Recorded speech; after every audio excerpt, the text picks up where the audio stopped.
bloody hell is an archetype? Some people take on roles without really wanting to take them on. You know, we're not always very clear on the roles that we're playing within those relationships. What are your values? And if you're not clear about that reasonably early on and you end up in a relationship with someone who doesn't want to have children, we can end up holding on to resentment and projecting that onto people. When someone is really confident and clear on what they want and what they don't want, when they say no, you can then trust their yes.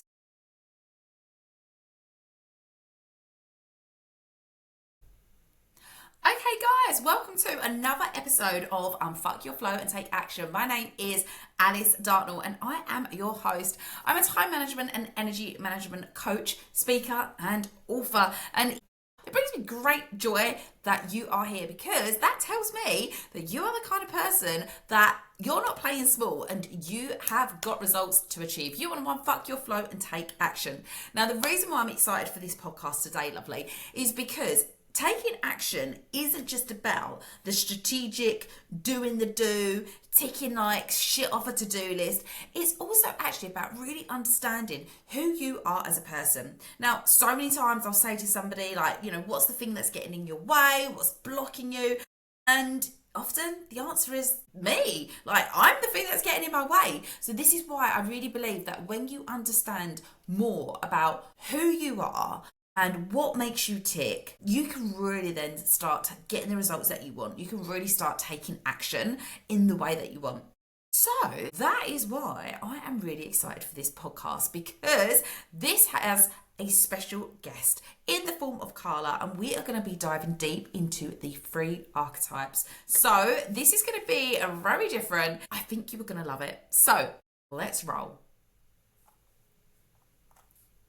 I am super excited for this guest. I feel like this is going to be something a little bit different to what I would normally do on Unfuck Your Flow and Take Action if it was just me. So I'm really excited to see where this conversation goes today. As I said, we have Carla with us.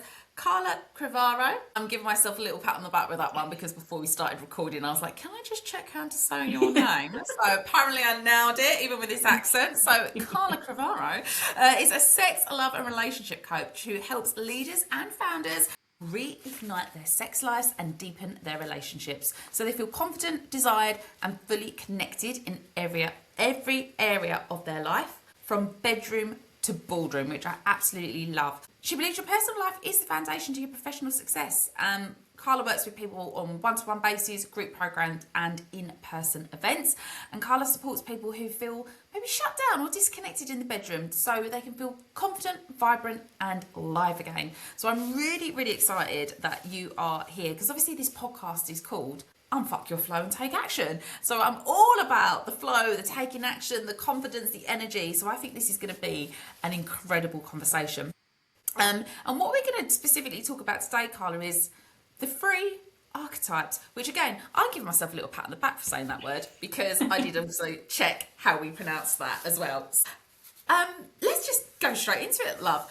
First of all, what the bloody hell is an archetype? And I know there's more than 3 as well. Yeah, thanks,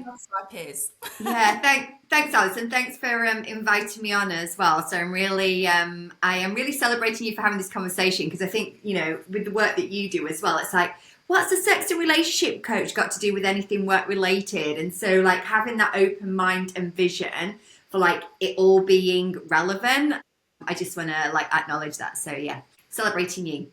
An archetype. So, you know, there's different ways of looking at archetypes. Archetypes are something that Carl Jung talked about back in like late 1800s or early 1900s. I can't remember specifically when he wrote. And they are a representation or a character. And the way that I like to use archetypes is that we have access to any time that we want to be or feel or behave a particular way. So, and I like using archetypes because it's something that we have our own perception. And so, like you said, there are so many different archetypes out there. You know, there are archetypes that men use, archetypes that women use. And the 3 that I use most with like my female clients that's going to impact, you know, I use the term love and leadership, are the mother, queen, and temptress. And so I'll start off with the mother first. So the mother archetype is that archetype that's nurturing,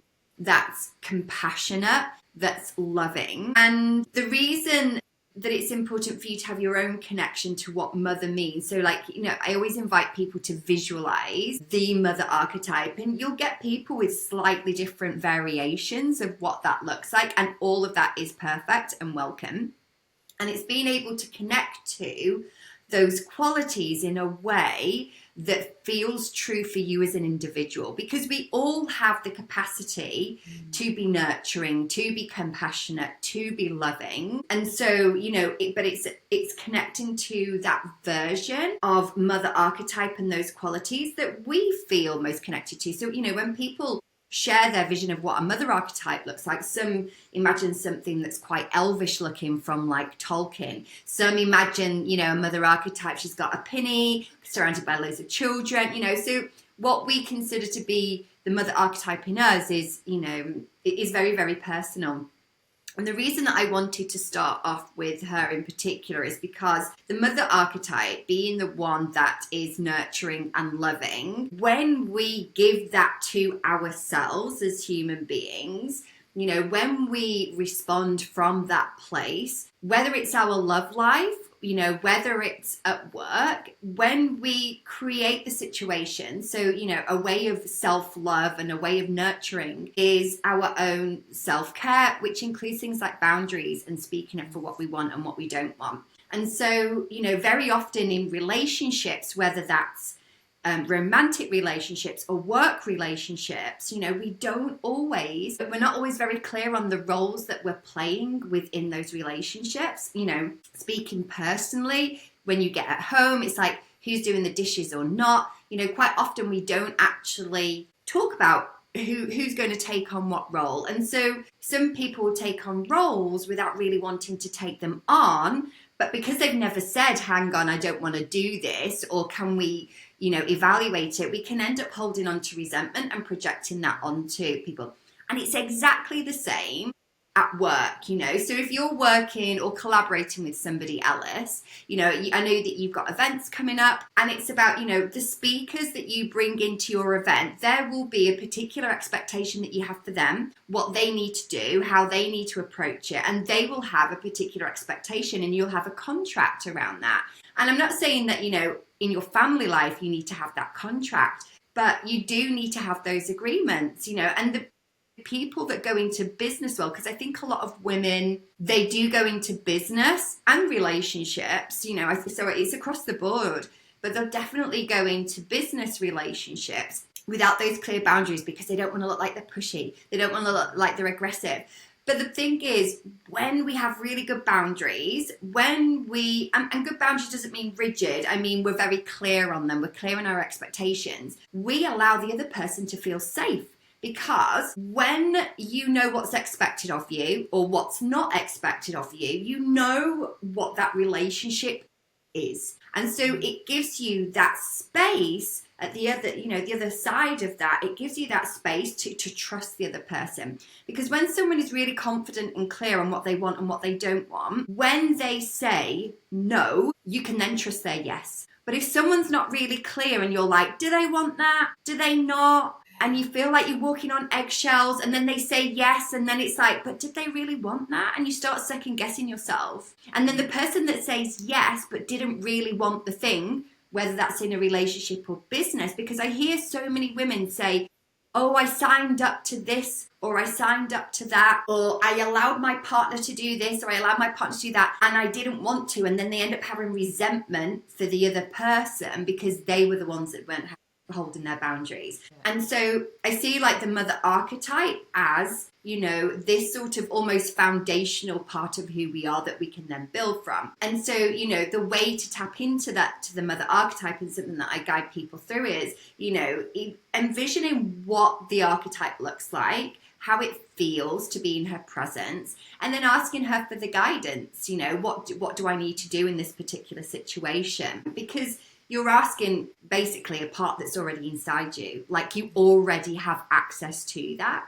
And so it's about bringing that access like a lot more with ease, you know, and with a more meaningful connection. Then from You say that about boundaries, because that's definitely a word that comes up a lot with obviously my line of work, time management, you know, yeah. in the community that I run. And it's that bloody B word again, boundaries. But I think sometimes we get a bit of a negative connotation on boundaries. And boundaries doesn't have to be a dirty word. It's not like I'm mean, I'm not letting anyone in. Boundaries is just what's the common expectation for everyone. And I think that's really important, and that communication, that honest communication of saying, well, this is what my expectations are, or this is what I want, or even, and I've tried to be so much more open about this over the years, like as I've got older, and you know, accepting there's no right or wrong. But let's say I'm going out with a friend, you know, what's your expectations for the night out and what's mine? Like, are you dry January doing and you want an early night, or are you like, you know, we're going out? Like, what's the expectations? Like, we need to be on the same sheet. And I remember, actually, this was a couple of years ago now, but when I was living in Spain, I went for a weekend away with my friend to Granada, and I said to her, like, you know, we've got a week together, what's your expectations? And for me, I had to obviously do a little bit of work, I had to do X and Y, but I also wanted to see these sites. And she went, no one's ever asked me that. And I was like, what? You know, she'd gone on weekends away with other girls and no one had actually said, what do you want to get out of this trip? What do you want to get out of this holiday? And she was really like taken back, but in a good way, and was like, well, I want to do X, Y, and Z. And I was like, sweet, I want to do X, Y, and Z. We can do that together. But then there was also some stuff I didn't want to do. And I explained my work schedule and when I would need to be quiet and stuff. And it was such a great week. There was no clashes, no dramas or anything, because I think because we'd had that honest conversation, and also, you know, that is part of boundaries. Boundaries don't have to be like, you know, don't talk to me at 10 p.m. because it doesn't have to be like that. So yeah, no, I love that. The mother archetype, the boundaries, I think is so important. Yeah, and it's like it's that self-care, looking after yourself, nurturing, having that compassion. And you know, the shadow side of like the mother archetype is the one that's like martyr. So she like does everything for everybody and completely overgives, and you know, all and all of those things, you know. And again, love and leadership, it works in both. And then that's where the resentment comes from, because we're not doing it from a place of like, from an empowered place, from a place of actually wanting to. We're doing it from a place of like need, you know, low self-worth. And so yeah, so being mindful of like that shadowy side of the mother archetype. Then we move on to the queen, and the queen archetype is the one that has like the vision. She's the one that is empowered. She's the one that like is able to delegate, make decisions. And again, you know, how we visualize the queen archetype that we are connected to is going to be really, really different for each person. And you know, this is the beauty of it. And the queen archetype is really important in both, because when you go into either a relationship, a romantic relationship, or a business working relationship, or just a business career, so either as a career or as your own business, or in a romantic relationship, it's like, what are your values? Like, so often we fall into relationships, into jobs, into careers, and we don't have a clear idea of like, what it is that I want, what do I get from it, what's the vision for the future? And that vision can change. Like, you know, we evolve as human beings and our visions change, and that's okay. But if you go into a situation like a romantic relationship, like a career or a business, and you don't have an idea of what you want from that, like what your vision is for that, then you end up falling into patterns of a relationship that you don't want to. It's where you end up being. So as an example, in a relationship, you know, you might really want to get married and have children. And if you're not clear about that reasonably early on, and you end up in a relationship with someone who doesn't want to have children, you know, the mistake that a lot of women make is, if I stay with him and make him love me enough, then he will change his mind. And it's like, no, that's not going to work, you know. So having the confidence, the self-trust, the self-connection and power to say, this is what I want, this is my vision for myself. And, you know, if that's not also your vision, that's okay. It doesn't mean anything about me.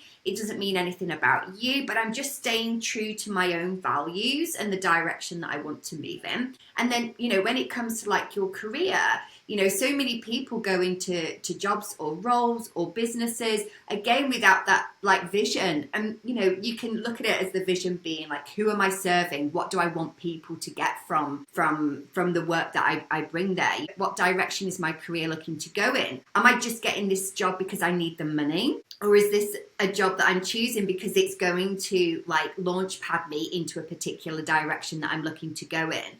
And it's making those decisions from a place of intention.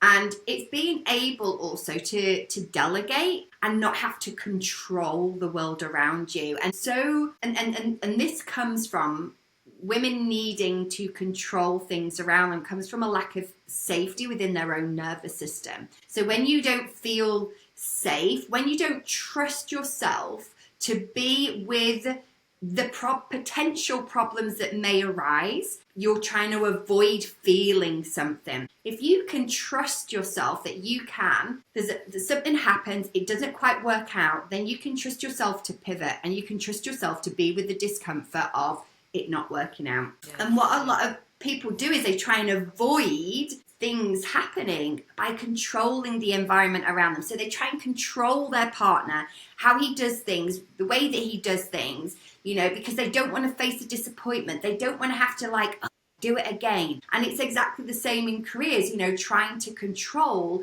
the people around us. Maybe that's clients, maybe that's, work colleagues or like subcontractors. And it's trying to control those people because we're fearful that, if they get it wrong or if they don't do it exactly how we want to, we don't want to feel that discomfort of the mistakes that they make.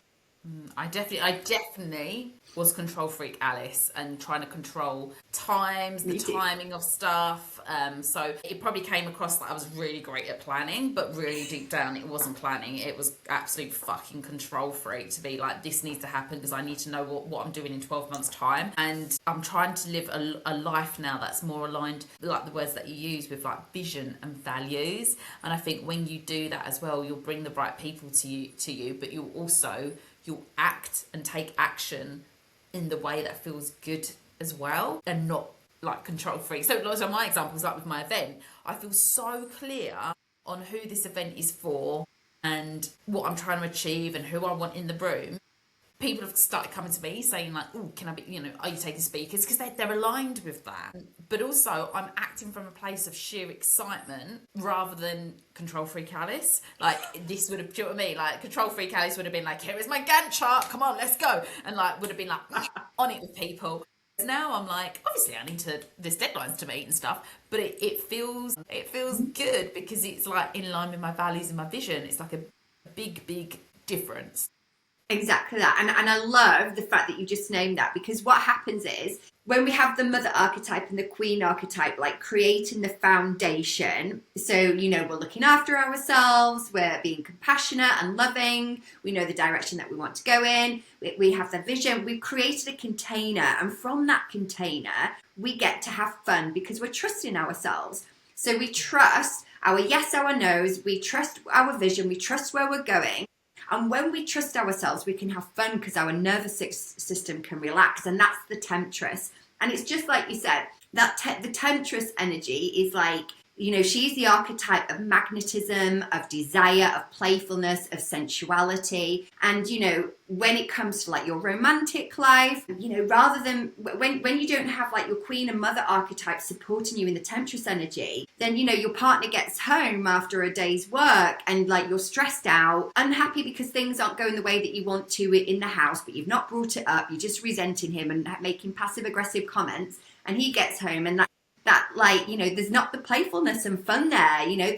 They're greeted with some sort of passive aggressive comment about the bins not being out or something along those lines. So when you have been able to look after yourself, do the delegation, have all of that in place, they come home because the bins have been put out, and you can play from that place and that energy.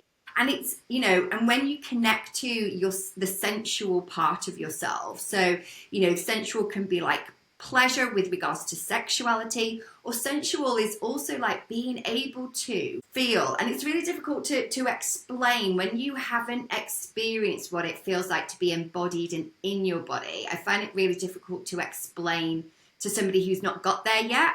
But it's like, it's being able to walk through the world, even at home, and feel in yourself like this sense of aliveness, awakening, opening. Like that is the Temptress energy. That's like sensual energy. That's being fully connected to your whole body instead of being in your head chattering away.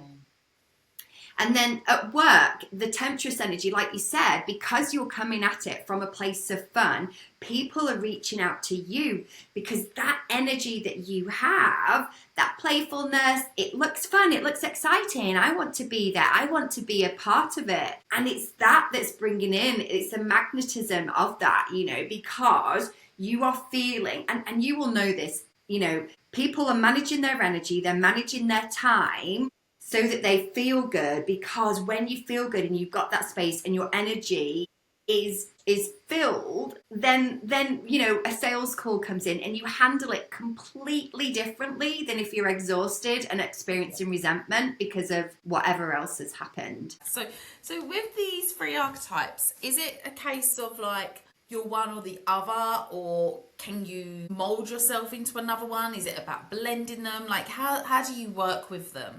So it depends. So when lots of different ways.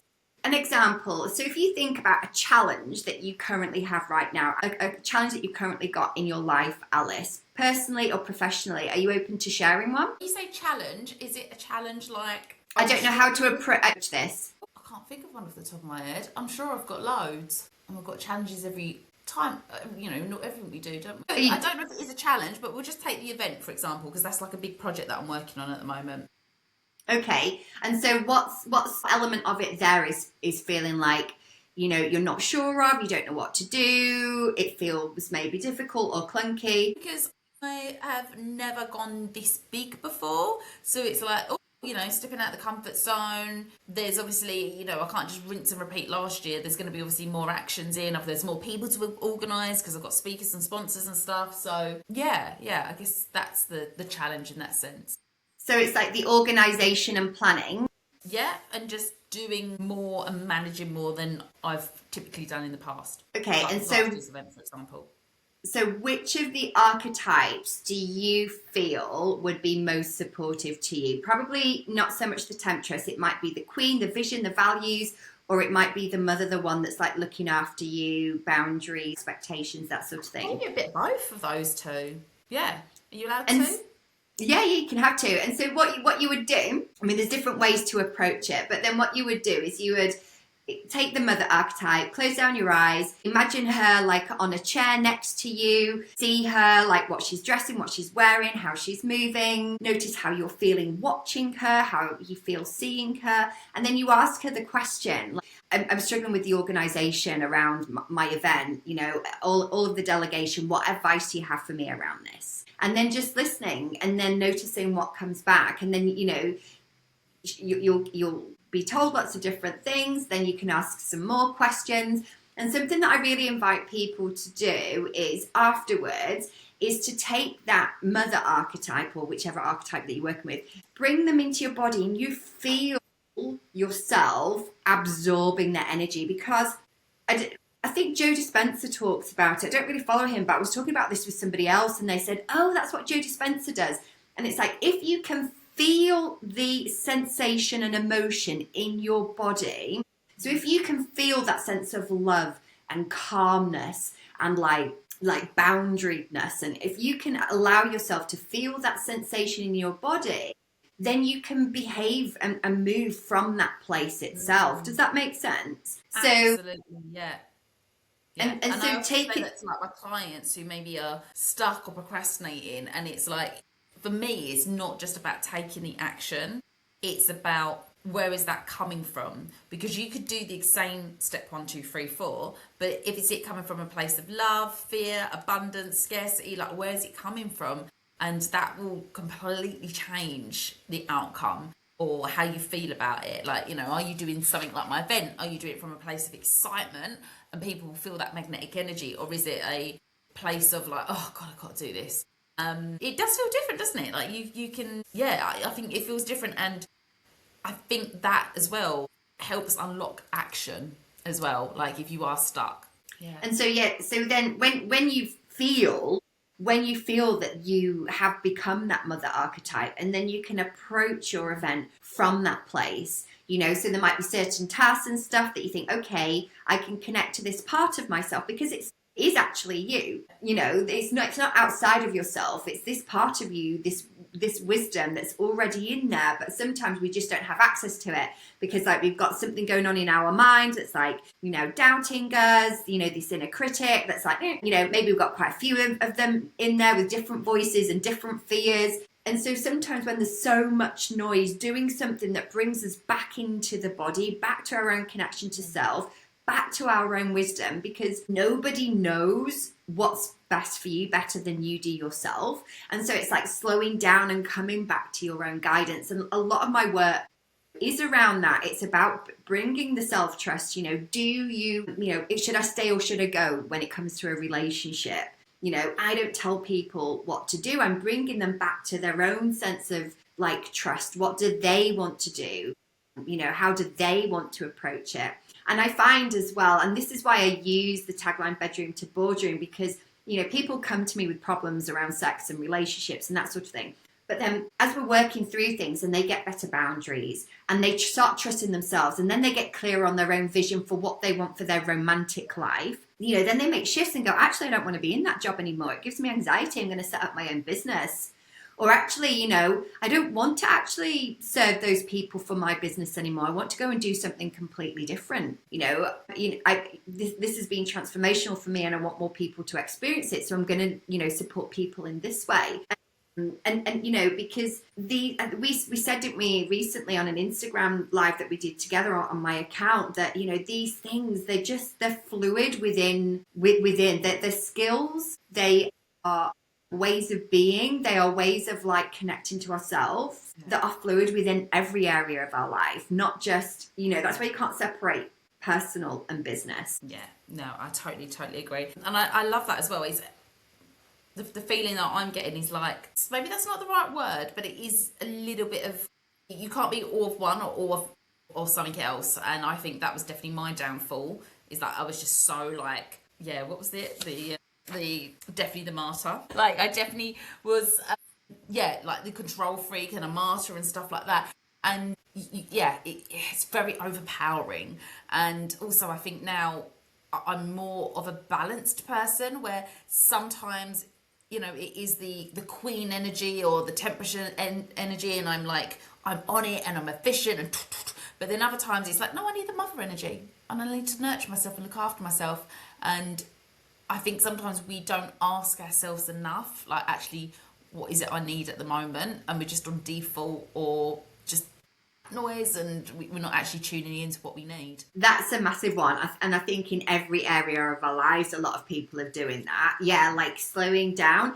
Because, you know, in the morning when I get up, I do my meditation first, and then I do my intentions for the day. So I take a look at my diary, and, you know, the day doesn't always work out the way that you want it to, because obviously today I had to go to the vets and that was unexpected. But, you know, I have an intention of how I want the day to run. So, you know, who am I seeing? You know, is it a day of service? So have I got lots of client calls today? You know, is it about slowing down, dropping into service? Have I, you know, I'm about to launch a course at the moment. So a lot of it is around, you know, focusing on completing that and pulling all the information in. And it's about like each day being very, very clear. And this is like the queen energy, you know, what's my vision for the day? Because I think so many of us, and you'll know this more than anybody, so many of us just arrive at our desk and just get started.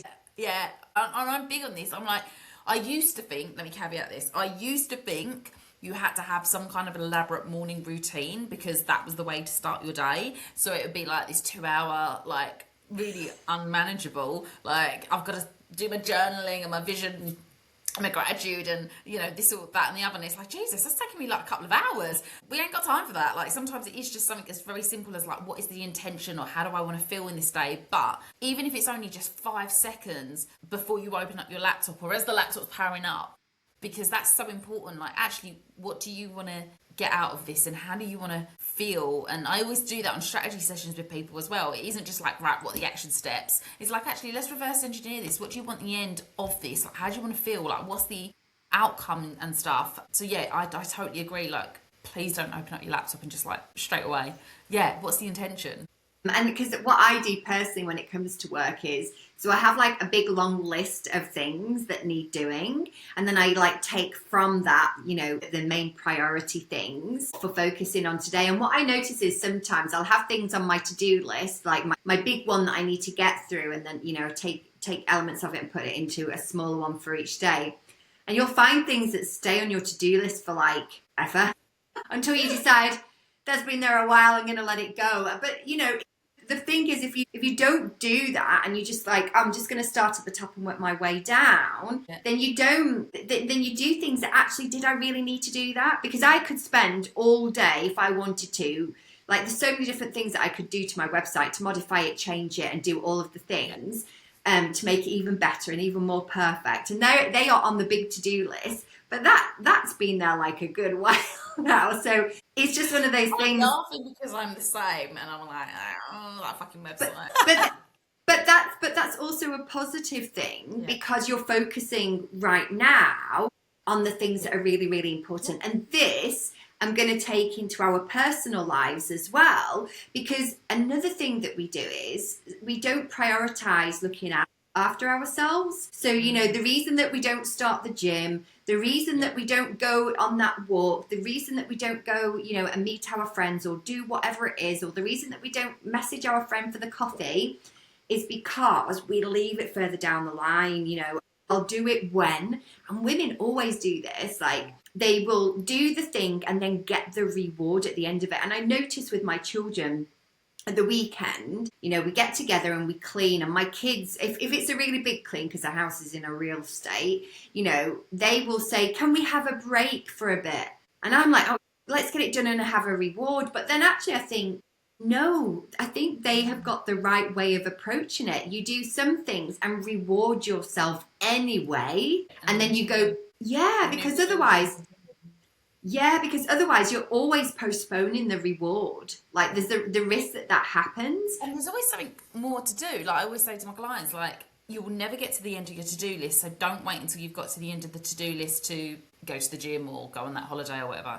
And so that's why it's like about, you know, putting those things specifically in the diary and actually scheduling them in. Like this week, you know, I've got quite a busy week and I'm going out quite a bit, like for different events and stuff. And so I've really had to, and also, you know, I've got like things with childcare. Sometimes I have the kids, sometimes their dad does. So, you know, I've really had to go, okay, when can I go to the gym this week? Like that, you know, and I've had to literally put it in my diary and move things around and really give that, because, I mean, you know, I notice, I'll be honest, like I do drag myself there. Once I'm there and then I'm leaving, I'm fine and I feel really, really good.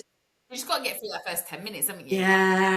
Hating everyone, you're like, I don't want to be here, and then after 10 minutes you're like, oh my god, the endorphins. And this is the thing, if I don't do that, if I don't do the things to look after myself, when I don't have my children, if I don't have things to connect with other people, because you know, I'm sat in the house quite often on my computer, a bit like you are, Alice. So if I'm not taking the time to like plan to go out and see people, you know, I could spend like a couple of weeks at home by myself, and that's not, you know, that's not good. Even if you're an introvert, you know, it's important to be able to do things outside of like your work environment that are gonna like light you up in some way. And so so that's, you know, that's coming back to that mother archetype, that nurturing, you know, and that sounds like something that obviously that your clients are really gonna. I'm really, really big on that, just because I burnt out and it taught me the hard way. Like, you know, time isn't about time, it's about energy, and what am I doing to top that cut back up? Yeah, I'm really good at like protecting my time, but I'm not good at protecting my energy, and I have had to really bring more of that softness, self-care, mother archetype into my life so I don't burn out again. And recognize it as well, like recognize those what I call canaries, like singing down the mind, like warning, like, oh yeah, hang on a minute, I'm overdoing it. What do I need to top myself back up? Yeah. With the three archetypes that you're mentioning, like obviously this podcast is all about unfuck your flow and take action. I'm not in the camp of the hustle and push force, like I'm more about the alignment and stuff. How somebody listening to this, like how could they take this information and go, I'm gonna use that to help me, like help me with my goals and my actions, or maybe my procrastination? Like how could somebody use this? So the best way is, like at the start of the day, for example, or if you've got a challenge in some area of your life, it's like, what part of me needs to show up right now? Which part of me is going to have the most wisdom, the most information around it, and how can I tap into that part of myself? I actually have on my website where I talk about the Queen Mother Temptress archetype. There's like some freebies around journaling, and then also I've done playlists as well. So some playlists to help you get into the three different ones, because I find that music really helps us to get into that energy. If we feel like we need to be connected to our power, to that queen archetype, the way our posture shifts the moment that we think about the queen. And then, you think about the temptress, you're thinking like jumpy, fun, playful, flirty. And, it is so much fun to be in that energy. And I think there are very, very few women really that are fully connected to the temptress energy, that have fun, that have belly laughs, that like look after their own connection to their pleasure. And I don't mean pleasure just sexually, but it's like, you had just before recording with me, you had Kate, so I don't know, what order will be, and if people listen to Kate before they'll listen to me, or vice versa. But Kate talks about color, and it's like, how can you bring more pleasure into your life? The clothes that you wear are in essence like how you want the world to see you. And I remember like a few years ago, when I was a stay-at-home mum and I was the proper martyr of, look, I'm sacrificing my life to be the best mother to my children. Kids. Yeah, and I totally let myself go because I wanted people unconsciously. This wasn't like a conscious decision that I sit down and decide to do it, but it was an unconscious decision to have, people look at me and think, well, she's so devoted to being a mother, that's why she's walking around with ripped jeans and old tops, So, but now it's like, I open the wardrobe and it's like, what is going to make me feel good today? And then, I take the kids to school, come back, and I sit down with my coffee and my chocolate. There's no like type of dieting that will stop me from having my daily like 80% chocolate. And I will sit there and like enjoy it and savor it, because the more that we can connect to like the pleasurable things in life, the more that we just feel good from the inside out, the more that we interact with the world from this place of like, from this place of joy. And it's like going to the supermarket. How can you make the supermarket trip more fun? When I go with my kids, we have a laugh, we do things, but we're so focused sometimes on just getting stuff done that we don't look at like, how can I make it more fun and pleasurable, the journey of doing it as well. The two words that I really like that you said there, lovely, were savour and joy. And January 2026, I mean, just even now, like I'm definitely in go mode growth at the moment, because I've got podcasts, I've got events, I want to write a book this year. I know that 2026 is going to be a crazy year for me. I've got my best friend's wedding, I've got my 40th, like 2026 is like, and I noticed the other day that I'm the same as you, 8% dark chocolate. It's a bit of a habit. I try to limit it to a bar a week, and then I am a little bit ADHD, outside, out of mind, so I generally eat it all in one go, like in the first 2 days, and then I'm like, fuck, I've got nothing else for the rest. That's just the way I am. But anyway, I noticed I went downstairs, got me coffee, got my chocolate. By the time I'd got upstairs and sat at my desk, I'd scoffed the chocolate. And I was like, what's going on here, Alice? And I was like, what? I can't even get up the stairs before I'm stuffing my... And I was like, hang on a minute. And I really had to catch myself, Carla, because I was like, I think I'm rushing here. And I have got a history of rushing, not enjoying the process. That's why I fucking burnt out. So I'm really trying to be mindful now, this version of Alice, to smash her goals but enjoy the process. And something as simple as you've got 3 minutes to just sit and eat your chocolate bar. Like, you don't have to eat it whilst walking up the fucking steps. Like, you know, when you just have a little word, an out of body like experience. Actually, I was sent this to Stacey's helping with the event.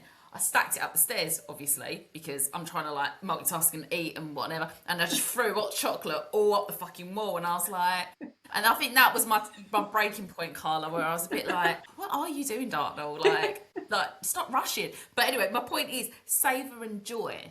And the thing is, little moment. And it doesn't need to be the chocolate, but it's like being on this podcast right now, you have a choice of how you approach it. So you can approach it from the point of view of, okay, today's the day I'm recording the podcast. So I've just spoken to Kate, I've got Carla, and then in a minute, and you'll be listening to me, but half listening because you need to think of all the next things that you've got to do. Or you can like really slow down, connect to your own body, like, you know, how can I make the most from this moment, from this conversation? Notes, if anyone can see, I'm like, oh, that was really interesting. I'm writing that down. Like, and like, how can I find joy? It doesn't need to be in something as easy, let's say, as a chocolate bar. It could just be like doing the podcast. You know, like, how can I bring joy to this? When you have your event and you're on stage, you know, when you're sat there watching the speakers, rather than just like listening and thinking of all the next things, like just taking a moment, looking around the room of all of the people that said yes to your event, like how amazing does that feel? And like the speakers that have got and what they're talking about and how inspirational they are. And you can see how other people are reacting to that and the venue that you've chosen and how great, like that's the Temptress energy. That's the fun. You know, that's like really being in it and in the moment. Like, how can I take pleasure right now from this? It doesn't need to be something, I take something specific out of my day. It's like, where can I find it in my day? It's already there. That has definitely been a big shift, I think, for me. And the ironic thing is, obviously, now that I'm leaning more into that, I'm probably more productive now than I was 5 years ago when I was running on empty. Time management in myself, I don't know if that's a verb, but you know what I mean. You know, I'd sucked probably the joy out the process because I was so like, got to get to the destination. I wasn't enjoying the journey. I wasn't sitting on the train looking out the window. And I actually had, so this Friday, I don't obviously know when the podcast is going to come out, but this Friday, Carla, I'm going to see the venues for the event. And Stacey's shortlisted a few venues. And at first, when she suggested we go see them, what was my initial thought? I ain't got time for that. I ain't got time to take a whole day out my diary to go to London and look at these venues. Interesting. Why am I thinking and feeling that? So I really reframed it to be like, well, cool, I get to go with Stacey, my mate, we're going to have fun. We're going to have a large glass of wine afterwards to celebrate the fact we found a venue. I was like, I'm going to enjoy the day. And it's not just that, but when you get to go and see these different venues. So in a previous life, I was a wedding planner. So I lived in Italy and I was a wedding planner.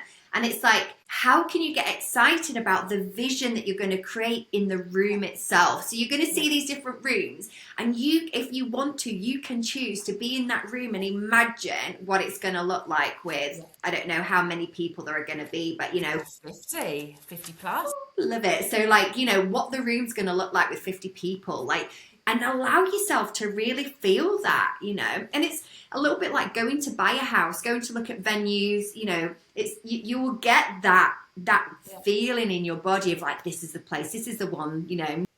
Like you said, it's about how can I make this process enjoyable, because when you take that enjoyment of seeing the venue, when you then talk about the event and you're promoting the event and you're selling the event, you'll be talking about it from that place of excitement because you've already felt how it's going to feel to be there. So you already have that feeling in your body of like, this is how it's going to feel. This is the excitement. This is the joy.